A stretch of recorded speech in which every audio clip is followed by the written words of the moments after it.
Toby Holmes, thank you so much for meeting with me this morning. No, pleasure, Portia. Great to be here.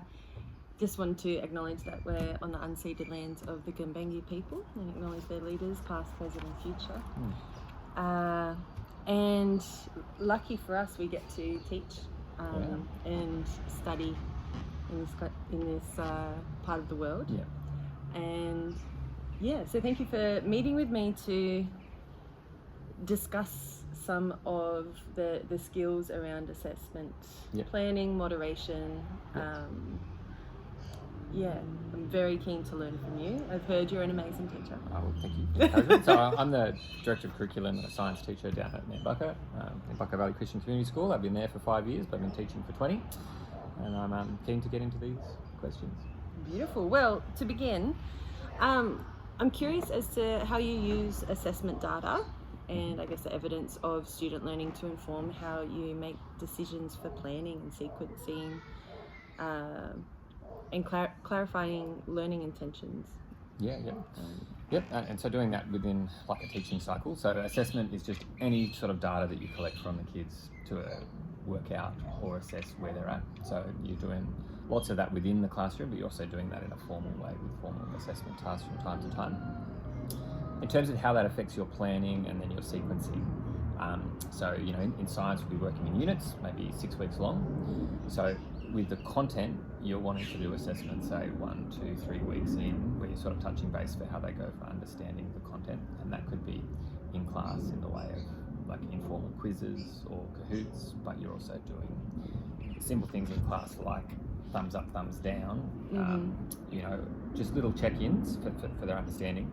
But you're doing that regularly early on so that you can then, as you're planning, okay, how am I going to deliver this unit, which is already written, where are the kids actually at, what are the things that I need to modify or change. Whereas the assessment that you're going to do more towards the end of that unit, you're going to, anything you learn about what they've understood about the content, it becomes a little bit less important compared to all of the science skills, because they're just going to happen again afterwards. So you might at the end of a unit, have a whole bunch of questions about some scientific skills based on how they go in that unit. Then you might adjust how you deliver your next unit from what's happened there. Makes some sense? Yeah. And so do you kind of apply, do you front load the assessments in terms of introducing early on what the assessments will be and teaching to that throughout the course of the teaching cycle? Again, just that division of what's a formal assessment task and what's informal assessment. So like in the classroom, you are assessing all the time.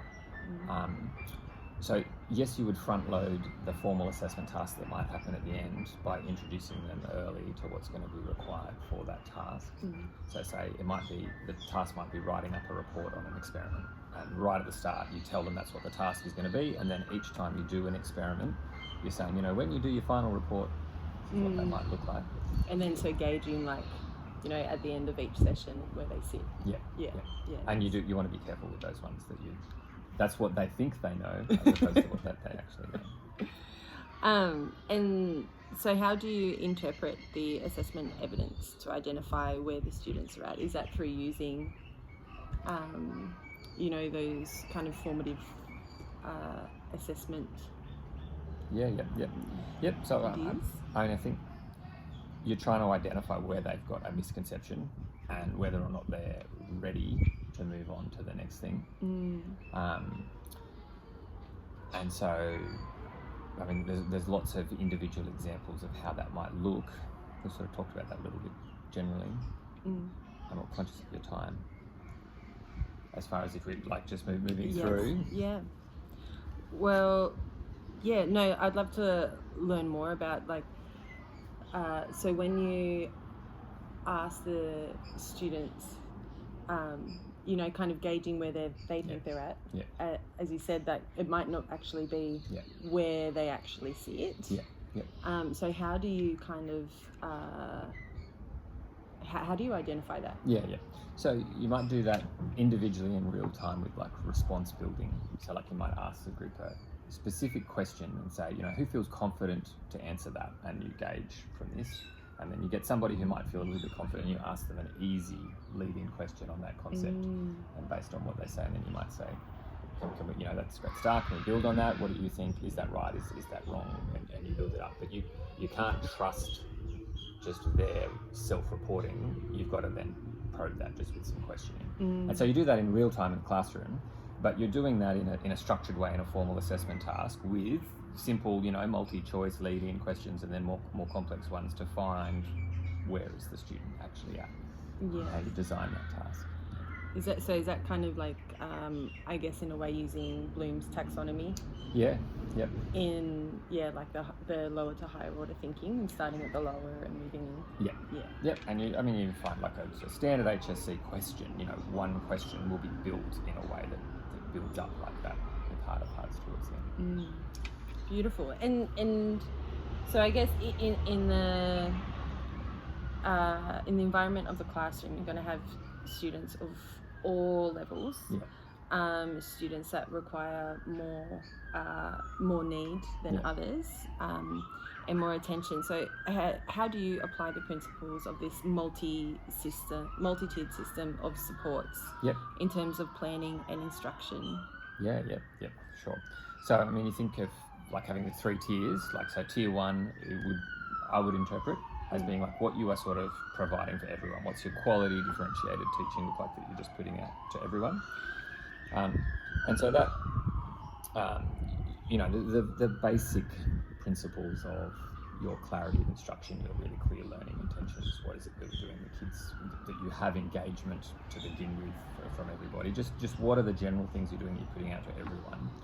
Whereas tier 2 is a little bit more specific and targeted, where you know maybe you've got some strugglers or some kids, you know, I don't know what current term you might use around gifted and talented, or just needing some extension. You know, what are those groups that you're targeting with something a bit more specific? And then perhaps if you've got some individuals that really need a level 3 tier of support, is a lot more individual and intensive. So where I work, we have pretty good teachers' aid ratios, and they can help in all of those levels. Sometimes they'll give a TA, will actually be doing like the tier 1 work. Look, here's just this, you know, keeping the class running once I've got them going on activity, and then I'm working intensively with somebody one-on-one. Do a lot of group work in science, which is really helpful for the tier 2. You can be, like, I'd always be in control of the seating plan of the room, but also then the group construction. Yeah. So sometimes you would design groups such that you have a spread in each group of capability, so that the people who need a bit more of tier 2 support, they're spread around the different groups. They've got someone else with them who can help. But sometimes you construct a group in such a way that, you know, as a teacher, you're going to go to that lab group first, and they're going to need a bit more hands-on support, while the others sort of a bit more know what they're doing. Yeah, and that gives the students opportunity, say for the more like the kind of high performing students, they can assist, and there's more of that collaborative learning. Yep. And when you do that well, it's working that sort of nuance that the high performance student doesn't feel like they're being lent on in a babysitting kind of way, but the reality that teaching somebody else a concept is actually a really powerful way to learn that concept yourself. Yeah. And so sometimes the high performing students, if you can be getting them to do that, it can be an efficient win-win for everyone. And do you find for the tier 3 students that because, you know, teaching science and, you know, some of the concepts can be quite challenging, and potentially more challenging, I guess, for a TA who isn't learned in science? in science. So do you find that you actually prefer to teach the concepts and have that one-on-one for the tier 3 students? Yeah, I mean, I mix it up a bit. Just mix it up. Yeah. You with the individuals that I'm thinking of, you are heavily modifying the content anyway for that level of support. So you're not, the TAs are quite comfortable with what you're asking them to do with that student. You're not normally in a position where you're trying to explain a really complicated concept sort of to the TA to then explain to, you know, you avoid that because you've already scaffolded it so heavily. And do you have conversations with the TAs kind of prior to the lesson and tuning with them and where you would like them to? Ideally, Yeah. can be on the fly. Yeah. But I nearly always have like a 1 or 2 minute brief right at the start of a lesson. Like, you know, kids are all lined up outside, TA comes up, it's like, we're doing a prac, I want you to help on this side of the room, or just to articulate what the concept is, or I want you to work with those kids. But you don't normally have space for a big... Yeah. And so how do you use explicit instruction and modelling to introduce new content, such as clear learning intentions, like success criteria, checking for understanding, step-by-step explanations? Yeah, like, I mean, this is the bedrock that I'm always been strong on. You get lots of different fancy ideas, but that's, and I mean, it suits science so well. So like, always right-hand side of the board, one strip, I have a plan. And that plan often will have the learning intention or success criteria, but what is coming up, what we're doing, and how it's connected to what we're doing before. With my older kids, you're nearly always starting with, you know, quick quiz from last concepts, you know, from last lesson, and now this is the new content that we're introducing. You're introducing it with just really clear, explicit instruction, you know, modelling, you know, brief notes on the board, or what it is that we are doing. You're not trying to do anything too crazy. Like with maths, you know, you do one example on the board, they all totally copy, and then you give them another example with, you know, different numbers, different variables. You guys have a go at doing that. You go around and help individually. Okay, now go into your books and open them up. Like, it's not rocket science. It's like, you explain it really, really clearly, you model it really, really clearly. They have a go at doing it themselves with you checking onto it, and then they're off and running, and you're individually supporting who's having trouble where. Like the I do, we do, you do. Yeah. And I imagine like that consistency, having this consistent framework for each class, would support a self-regulation of the students. They know what's coming. They know the gist of coming to Mr. Holmes' science class. I mean, you still have very, like, you have a consistent pattern that you do, and it's prac. Like, the kids come and go, we're doing a prac today, and so then they know what's coming and what that would look like. We're introducing new theoretical concepts today. Today we're using computers, and we're doing, you know, research or interactives. Like, there are different structures of the lesson, but each type of lesson has a pattern. Yeah. Well, I guess that kind of goes into the scaffolding instruction and learning to manage task complexity. Yeah. By having that consistent framework, and then, you know, introducing new concepts on top of that. So it's I guess, working in the zone of proximal development of the students, and because you've engaged with this formative assessment tools, you know whereabouts they sit, and wonderful. And do you intentionally embed literacy and numeracy practices within your teaching and assessment? Yeah, totally. So I've been involved in school-wide systems of doing that. So say, like, for literacy, we did the program Literacy Mates, and that was 8 specific literacy techniques that everybody was doing for the same time period. So, like, for 2 weeks, you know, everyone had a focus on a literacy skill of, like, skimming and scan. You do everything. Numeracy all the time in science. Certainly in chemistry, you're doing a lot of algebra, where you are saying, you know, you would have been doing this in math. This is how we apply it in chemistry. Yeah, great. And so how do you select and use a range of assessment strategies and provide timely, specific, actionable feedback to students? And is that something that you decide as a teacher, or do you work collaboratively with your colleagues to build that? Yeah. So again, the difference between your formal assessment tasks that are created collaboratively, happen normally towards the end of a unit, or are given at the beginning of a unit and worked through, that, you know, with the 3 other teachers that are all teaching the same thing, you build them together. But so much feedback has got to be, like, just in time, right there in the classroom. Otherwise it's not very helpful. You know, you have to do the formal assessment tasks, and there's great value in them.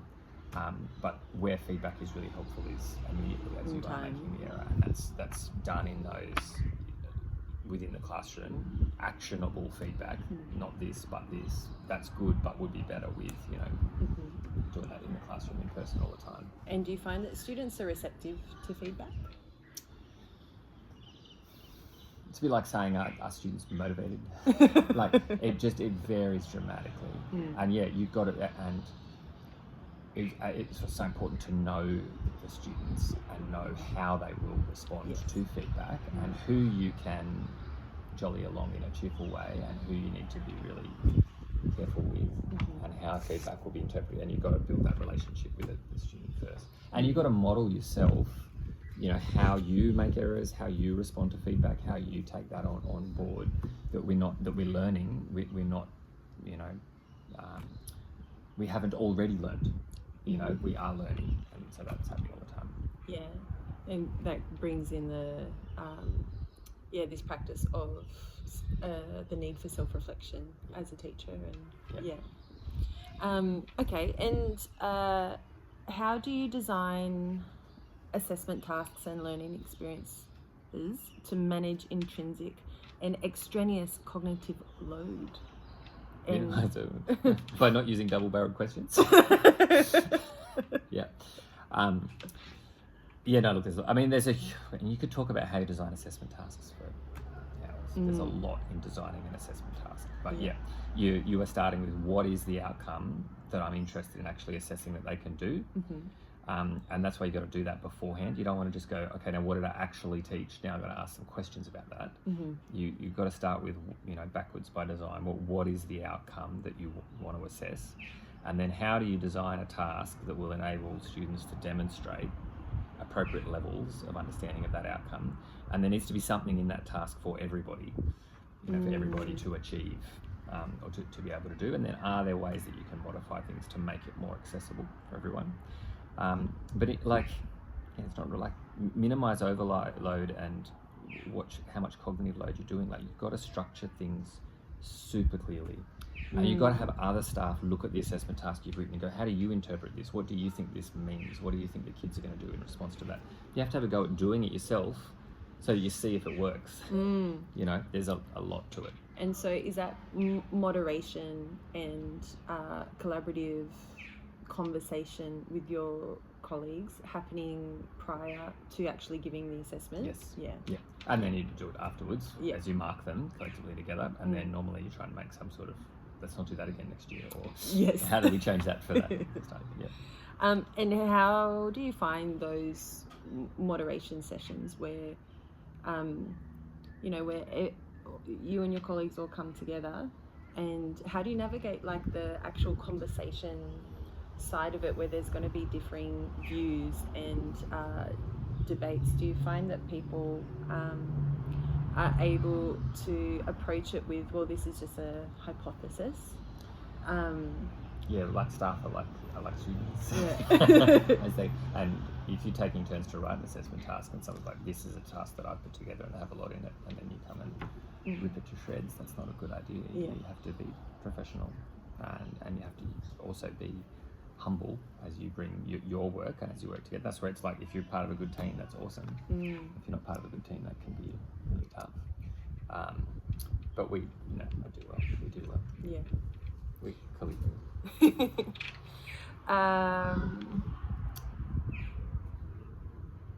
And so when you're teaching and assessing students who require targeted or intensive support, including the Tier 1 instruction and alignment, how is that responsive to what the students need? Yeah, so you definitely, some students receive modified assessment tasks together, and some students receive support in like say sitting exams, or particularly say practical exams. That's a place where you use TAs for support, where you're enabling them to access the same task.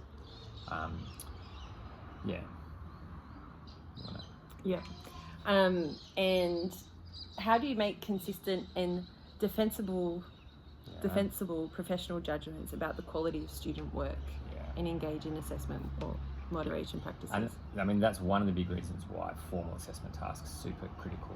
When you have 3 classes that are all meant to be learning the same thing, doing the same thing at the same pace, and you do a formal assessment task, it enables you. That's how you get the objective marking, and you mark it collaboratively. You know, one person marks all of one task or something, and you share it.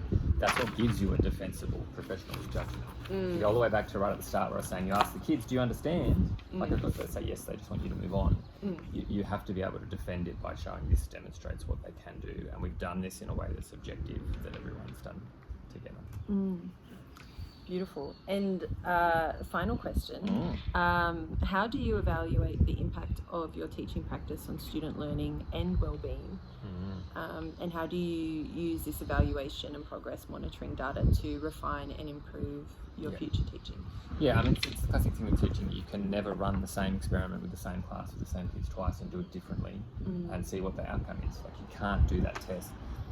That's why it's important to make the distinction between content and like skills, because you can do a whole unit of work and you assess the content, and then you're never going to assess that content again. So you're like, okay, how do I, did I teach that? Were the strategies that I was using, were that effective or not? Well, what you can do is, in the next topic, when you're teaching skills, you can modify the teaching strategies you're using as you teach those skills and see whether that works better or not. So say, like in science, all of the practical skills, every unit that you do, you're conducting experiments. I say use a specific strategy of, we're going to give you a handout scaffold that describes every experiment in detail for this unit. For the next unit, we're going to just describe the aim, and you guys are going to have to create your own. And then you can see, okay, how do they go? Which one of those teaching strategies kind of works, or is the outcome? So in terms of being able to evaluate your teaching practice, has it actually worked or not? That's always an ongoing challenge. Oh, thank you so much for your time and your words of wisdom this morning. They're just ideas and examples, and there's lots more that could be said. But it's been a pleasure. Yeah. Thanks for the coffee. Thank you, Tony. Thank you.